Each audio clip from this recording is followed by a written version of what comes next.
इस संसार में मनुष्य की क्या गति है। वो केवल धन के पीछे ही दौड़ता रहता है। इस लालसा में ही सारा जीवन संसार के हवाले कर देता है और जीवन में जो उसे प्राप्त करना चाहिए उससे वंचित रह जाता है। जन्म लेकर आदमी धन की लालसा में, परिवार के मोह बंधन में अपना जीवन नष्ट करके और मृत्यु को प्राप्त हो जाता है। अपने मोक्ष के लिए, अपने सुख के लिए, अपने आनंद के लिए कुछ नहीं कमाता है। सुख और आनंद के लिए दूसरी कमाई है और जन्म मरण के लिए दूसरी कमाई है। वो है मोह, आसक्तियां, इच्छाएं।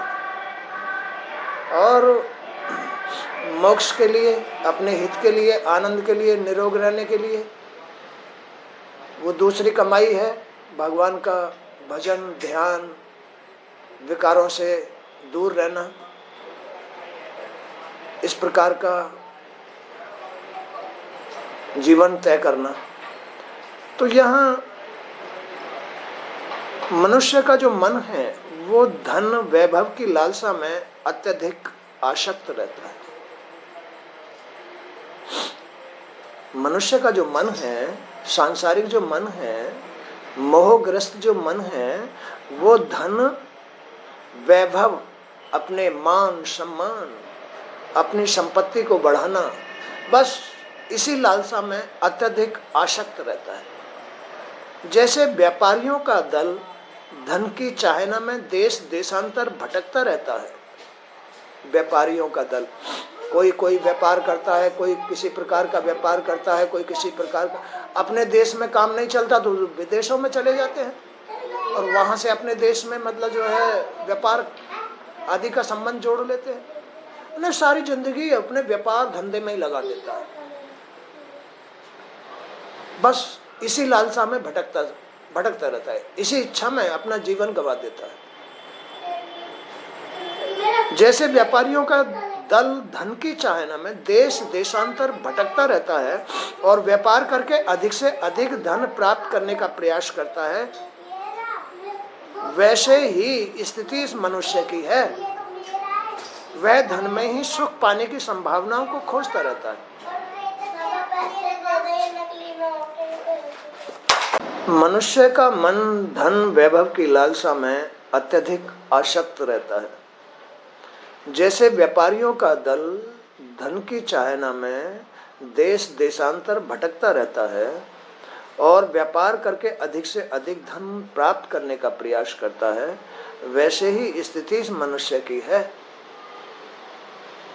वह धन में ही सुख पाने की संभावनाओं को खोजता है, लेकिन धन संपत्ति इकट्ठा करने में, ऐसा व्यापार करने में, ऐसा जीवन व्यतीत करने में मनुष्य को सुख नहीं मिलता है।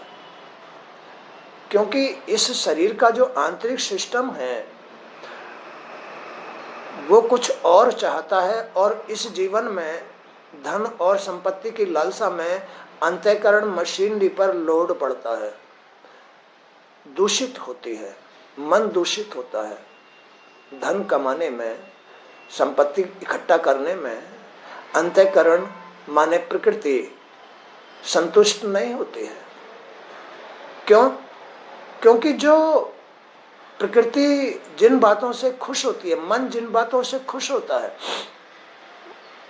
जिन बातों से मन स्वस्थ रहता है, साफ रहता है, वो बातें मन को मिलती ही नहीं है और मन भटकता रहता है संपत्ति की लालसा में, धन की लालसा में, देश विदेश, कहीं भी, कहीं झूठ बोलना, कहीं छल करना, कहीं बेईमानी करना।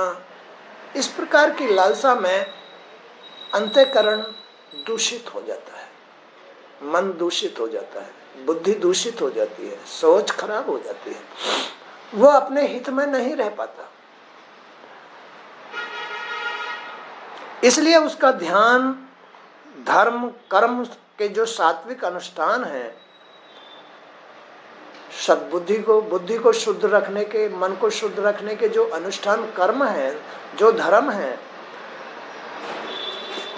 उनसे वो वंचित रह जाता है।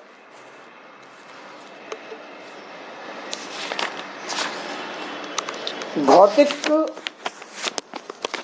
संसाधनों को जुटाने के नैतिक अनैतिक सभी प्रकार के राजसिक तामसिक कर्मों को करता रहता है। केवल इस जीवन में, मानव जीवन में आदमी के लिए कर्म ही प्रधान है।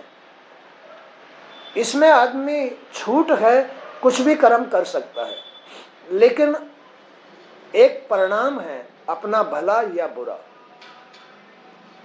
आदमी को अपने भले के हित में ही रहना चाहिए। इसमें कभी भी अपना बुरा नहीं करना चाहिए। भला करने के लिए नियम धर्मों की जरूरत होती है, और अपना बुरा तो हर आदमी कर ही रहा है, क्योंकि वो नियम धर्म से वंचित है, नियम धर्म के साथ नहीं रहता है, इसलिए बुरा तो इसमें होता ही रहता है। लेकिन भला करने के लिए इसमें नियम धर्म की जरूरत होती है, मन की शुद्धि की और बुद्धि की शुद्धि की जरूरत होती है, विचारों की उच्चता की जरूरत होती है, इसमें सौभाग्य की जरूरत पड़ती है अपना भला करने के लिए। लेकिन आदमी नैतिक अनैतिक राजसिक तामसिक या और बहुत सारे अच्छे बुरे कर्म करता रहता है। पैसा आए बस, धन इकट्ठा हो बस, चाहे वो जिस प्रकार से भी हो, चाहे जिस प्रकार से भी हो, उसका जीवन बस ऐसे ही लक्ष्यों पर टिक जाता है। धन संपत्ति मोह ममता, बस इसमें ही उसका जीवन जो लक्ष्य है, जीवन का जो लक्ष्य है, वो अपने सही जगह न रह करके अपने अहित में टिक जाता है। ऐसे कर्मों में फंसकर वह अपने मन की शांति को नष्ट कर डालता है। बस क्या मिला उसको? कुछ भी नहीं मिला। फंस के अपनी शांति और भंग कर ली। हर समय चिंताएं उसे घेरी रहती है। वैसे व्यर्थ व्यर्थ व्यर्थ व्यर्थ व्यर्थ व्यर्थ विचार, झूठ साच के व्यवहार, टेंशन के विचार, लड़ने झगड़ने के विचार, बेईमानी छल कपट के विचार, अब किस तरह से निकला जाए,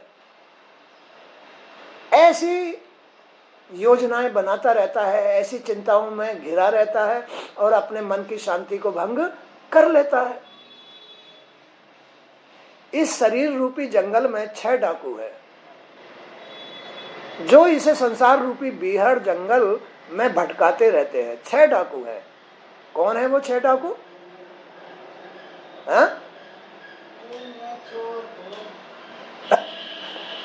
काम क्रोध लोभ मोह मद, ये ही जीव को अपनी तरफ खींच के रखते हैं। ये डाकू फंसा के रखते हैं। काम क्रोध लोभ मोह मद, अगर ये चीज आदमी के अंदर ना आए, अगर आदमी की सोच ऊंची हो, तो ये इन चोरों का बस नहीं चलेगा।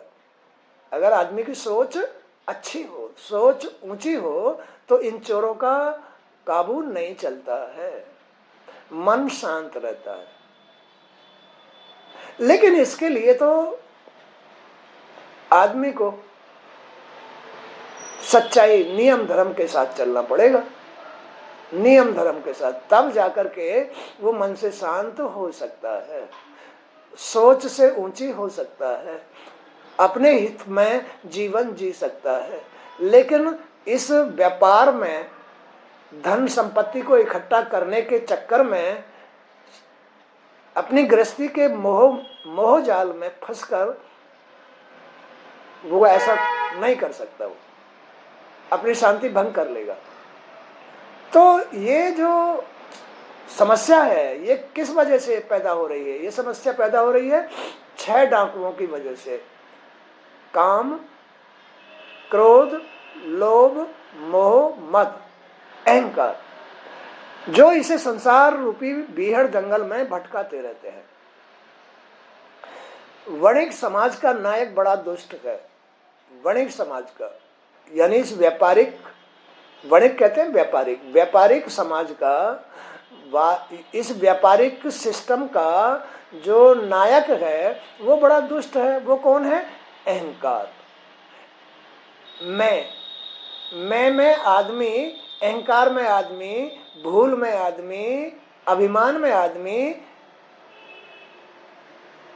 इनको अपनाता है। काम को, क्रोध को, लोभ को, मोह को, मद को, इनको, इन डाकुओं को अपने साथ रख के और इस दुनिया में बड़े कुकर्म करता है, बड़े अत्याचार करता है। कहीं किसी की संपत्ति छीनता है, कहीं किसी का अहित करता है, कहीं किसी का नुकसान करता है, और उसे ये पता नहीं कि खुद का नुकसान हो रहा है, खुद का ही नुकसान हो रहा है। तो वणिक समाज का नायक बड़ा दुष्ट है। उसके नेतृत्व में जब यह वहां पहुंचता है तब ये लुटेरे बलपूर्वक उसका सारा माल लूट लेते हैं। कौन लूट लेते हैं? काम, क्रोध, लोभ, मोह, मद लूट लेते हैं। यही लूट लेते हैं। कहीं तो वैश्यावृत्ति में लूट लेते हैं, कहीं बीमार कर देते हैं, कहीं कोर्ट कचहरी करा देते हैं। यही तो कराते हैं। जो वो इकट्ठा करता है, जो दुष्ट नायक है, अहंकारी जीव है, उसने जो इकट्ठा किया है ना, उसे ये काम, क्रोध, लोभ, मोह, मद कहीं ना कहीं फंसा करके लूट लेते हैं। लूट लेते नहीं।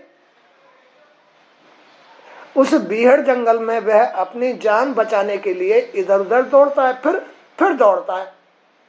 वो अहंकारी नायक जो है फिर अपनी जान बचाने के लिए ये फंसा भी देते हैं।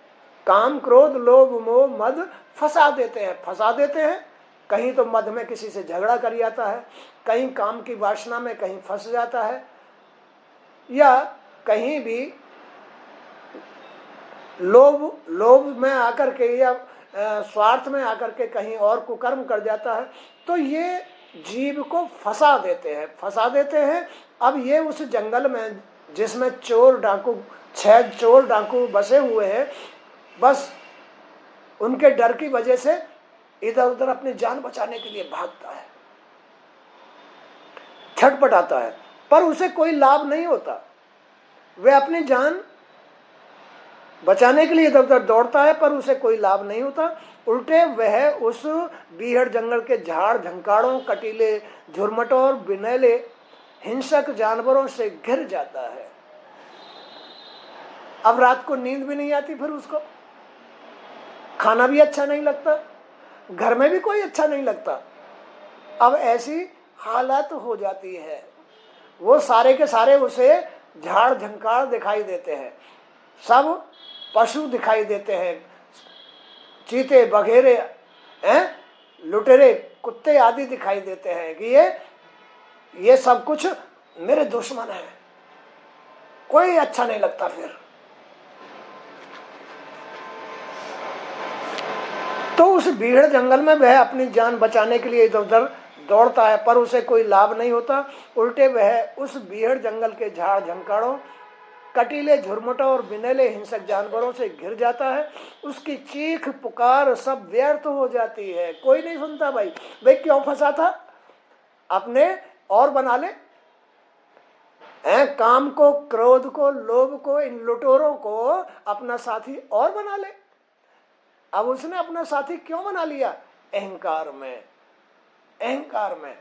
अरे कि इनका साथ लेके ही मैं हावी हूंगा, पूरे संसार को जीत लूंगा, इनमें मैं सरदार हूं, सब मुझसे डरेंगे, मेरे पास बहुत सारा धन हो जाएगा, सबका धन लूट लूंगा। सबका धन इकट्ठा करके मैं राजा बन जाऊंगा। इस तरह की भावना से, ऐसी ही सोच से, छोटी सोच से, बिगड़ी हुई सोच से इन 6 डाकुओं के साथ अपना इतना बड़ा अहित कर लेता है कि उसे फिर न घर में चैन, न रात को नींद, न खाना अच्छा लगता, न परिवार अच्छा लगता, फिर छटपटाता है। फिर सबको क्या सोचता है, ये सब मेरे हित के नहीं है,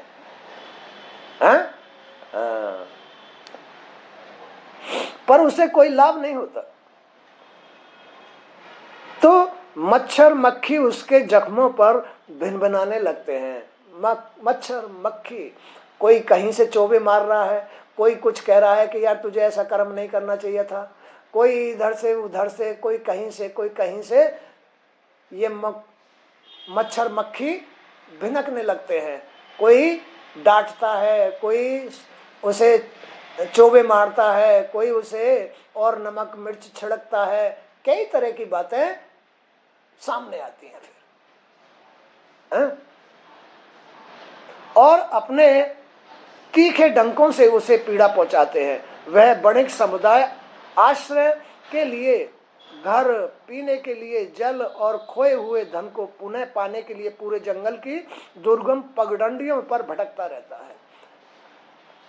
कभी किसी के पास जाएगा सिफारिश के लिए, कभी किसी से पैसे मांगने के लिए जाएगा, किसी को हिमायती बनाएगा, किसी को अपने पक्ष में करेगा, कोई पक्ष में नहीं होता। अब तो पूरे जंगल में भागा डोल रहा है वो। बोलो यही बात होती है। पूरे जंगल में अपना हिमायती ढूंढता डोलता रहता है। कब? जब वो चोरों के साथ रह करके अपना ऐसा अहित रच लेता है, काम क्रोध लोभ मोह मद डाकुओं के साथ, जब जीव बड़ा अहंकारी कुकर्म कर जाता है, अधर्म के साथ जुड़ जाता है, तब वो कभी कहीं से सपोर्ट मांगता है, कभी कहीं से पैसे मांगता है, कभी कहीं से सिफारिश मांगता है, कभी किसी को अपना बनाता है, लेकिन कोई काम नहीं आता। तो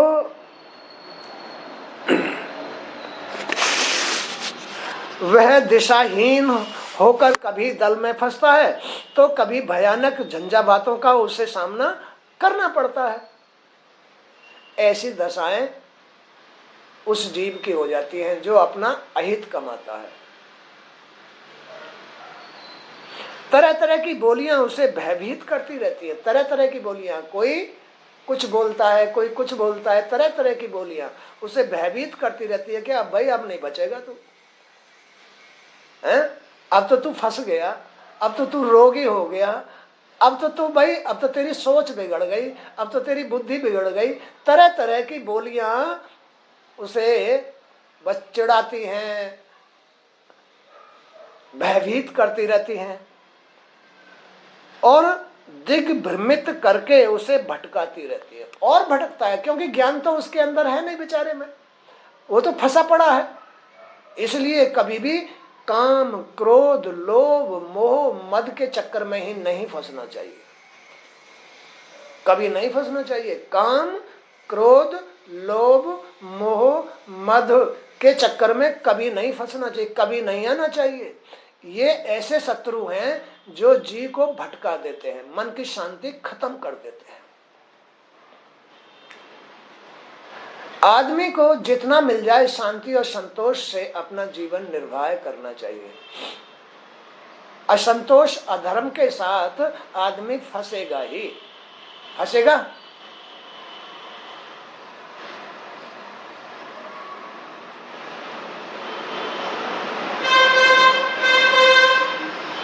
तो वो दिग्भ्रमित करके उसे भटकाती रहती है। भूख प्यास से बेहाल हुआ वह ऐसे निंदनीय वृक्षों का सहारा लेता है जिन पर पहले से ही भयानक विस्तर भुजंग लिपटे रहते हैं। अब ऐसी हालात में वो किसका सहारा लेता है? बुरे बुरे लोगों का ही, क्योंकि अच्छा तो उसके कोई काम आएगा नहीं। भाई जब तैने गलती तैने की है, बुराई तेरे साथ लग रही है, तो हम बुराई में क्यों फंसे भाई। फिर वो ऐसे ऐसे लोगों का साथ लेता है जिन पर निरे भुजंग लिपटे रहते हैं। भुजंग माने बुराइयां लिपटी रहती हैं, ऐसे ऐसे आदमियों का साथ लेता है।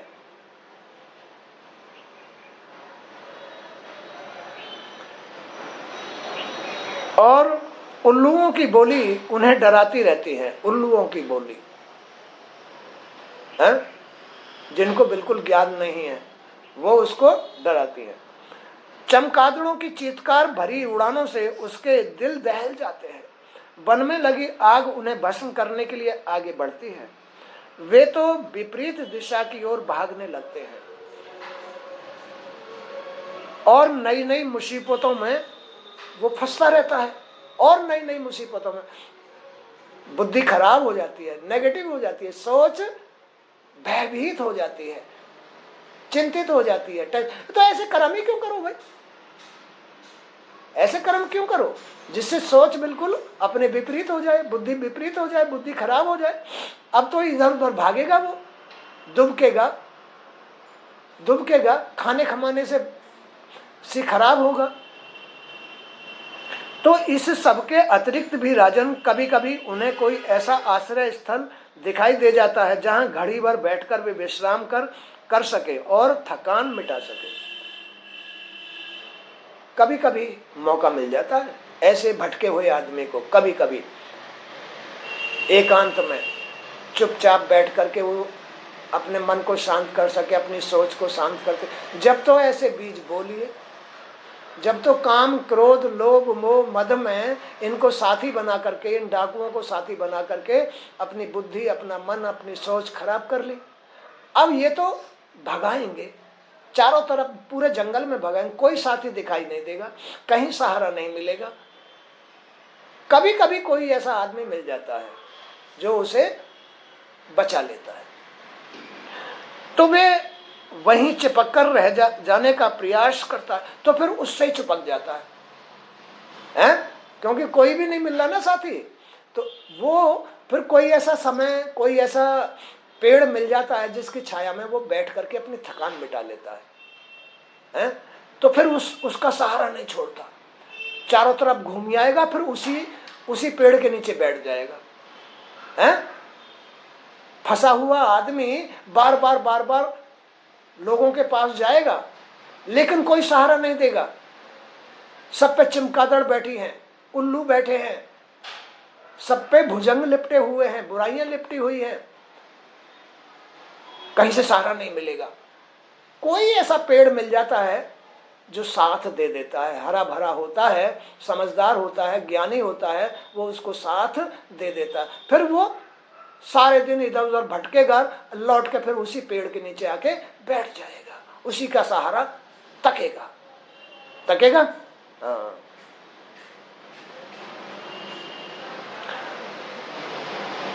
तो उसे ही वो अपने मन की बात बताता है, मनोरंजन भी करता है, अपने मन को बहलाता है। आनंद का गंधर्व लोग थोड़ा सा मन को बहलाने से बस वो समझता है कि मुझे तो गंधर्व लोक मिल गया, बस मेरा तो सब ठीक हो गया, मेरा तो सहारा मिल गया। जबकि वो भी कुछ नहीं है, वो भी कुछ नहीं कर सकता, वो भी कुछ नहीं कर सकता। परंतु दूसरे ही पल उस आश्रय स्थल की भयावहता प्रकट हो जाती है। एक तरफ तो थोड़ा सा ये सहारा मिल गया, फिर दूसरी तरफ से जो अपनी गलती का परिणाम है वो फूट कर आ जाता है। यार क्या होगा, कैसे होगा, बस ऐसे ही वो भटक जाता है। परंतु दूसरे ही पल उस आश्रय स्थल की भयावहता प्रकट हो जाती है, तो वे वहां से भी भागने लगता है, फिर वहां से भी भागने लगता है। जंगल के बीच ऐसा गंधर्व लोक उन्हें फंसाने का जाल मात्र ही सिद्ध होता है। जैसे कोई व्याध अपने शिकार को फंसाने के लिए जाल फैलाकर दाना बिखेर देता है, उस समय बचने के लिए कभी वे पहाड़ पर चढ़ते हैं तो कभी खाई में उतरते हैं। ऐसी हालात उसकी बेचारे की हो जाती है। अल्प संधानों के बीच उन्हें अपना परिवार बड़ा दिखाई देने लग जाता है। है ना। अब परिवार की चिंता नहीं करेगा। अब तो परिवार उसे दुश्मन दिखाई देगा। अब तो परिवार उसे ऐसा लगेगा कि ये ना होते तो ठीक रहते, मैं कहीं भी चला जाता है, उन्हें मारने की ओर सोचेगा। तो उसका जो संसाधन है, पेट भरने का साधन है, वो नहीं रहेगा, उनमें अभाव आ जाएगा और परिवार उसे बड़ा दिखाई देना शुरू हो जाएगा। कहाँ से मैं लाऊं, कहाँ से क्या करूं, इससे तो ये सब मर जाए ना, तो मैं अपना कहीं भी चला जाऊं और कहीं भी अपना पेट भर लूंगा, मैं यहाँ नहीं रहूंगा। अब वो आदमी वहां रह क्यों रहा है? लोभ से, स्वार्थ से रह रहा है, इसलिए फंस रहा है। तब वह दल आपस में ही लड़ने मरने लगता है। कौन सा दल? जो उसका परिवार है, स्वार्थ में, क्योंकि पेट भरने के साधन कम हो गए ना, इसलिए वो लड़ने मरने लग जाता है, एक दूसरे पर आरोप प्रत्यारोप लगाने लगता है, पराई वस्तु को हड़पने का प्रयास करने लगता है। क्या? पराई वस्तु को हड़पने का प्रयास करने लगता है और पकड़े जाने पर अपमान का दंश सहता है, दंड सहता है पकड़े जाने पर, यानी झूठा साबित होने पर फिर दंडित होता है। इस तरह से उसका सारा जीवन गम जाता है। आपस में कभी प्रेम संबंध स्थापित नहीं होता है, तो कभी बैर भाव अपना लेता है। पीछे छूट जाने वालों की उन्हें कोई चिंता नहीं होती है। ऐसे भयानक जंगल में भटकने वाले वणिक दल में से किसी को भी आज तक परम तत्व की प्राप्ति नहीं होती है। जो भटका हुआ है उसको परम तत्व की प्राप्ति कैसे हो जाएगी? वो तो सारी जिंदगी इस बीहड़ जंगल में भटका ही रहा है। कभी कहीं से चोट आ गई, कभी कहीं से चोट आ गई, कभी कहीं से अपनी जान बचाई, कभी कहीं से। तो ये ऐसा आदमी कौन होता है जो काम क्रोध लोभ मोह मद के चक्कर में फंस जाता है? अहंकारी आदमी। तो पहले ही सोच लो ना, काम क्रोध लोभ मोह इनको ठोकर मार के रखनी चाहिए, नहीं तो ऐसे ही भटकना पड़ जाता है। बोलो, भटकना पड़ता है नहीं? इसलिए काम क्रोध लोभ मोह मद से हमेशा बच के रहना चाहिए। इनके साथ कभी भी व्यापार जीवन नहीं चलाना चाहिए, नहीं तो ये भटका देते हैं। और भैया रे, कर्म प्रधान है। जब तुम बुरे लोगों के साथ रह करके जीवन व्यतीत करोगे तो वो तुम्हें भटकाएंगे ही, भटकाते नहीं, और तुम्हें नियम धर्म से भी वंचित कर देंगे। इसलिए इनके साथ आदमी फंस करके कभी सुखी और आनंद का अनुभव नहीं कर सकता, परम तत्व का अनुभव नहीं कर सकता। परम तत्व माने अपनी आत्मा का सुख का आनंद का अनुभव नहीं कर सकता, नहीं कर सकता ना। सारी जिंदगी भटकता रहता है, डरता रहता है, भयभीत रहता है, बचता रहता है, और पेट भरने के लिए कोई साधन नहीं रहता है। नहीं रहता है तो फिर दूसरों की संपत्ति हड़पने का ढोंग रचता है, या मतलब मारना झगड़ना ये सब कुछ करना शुरू कर देता है, हैं?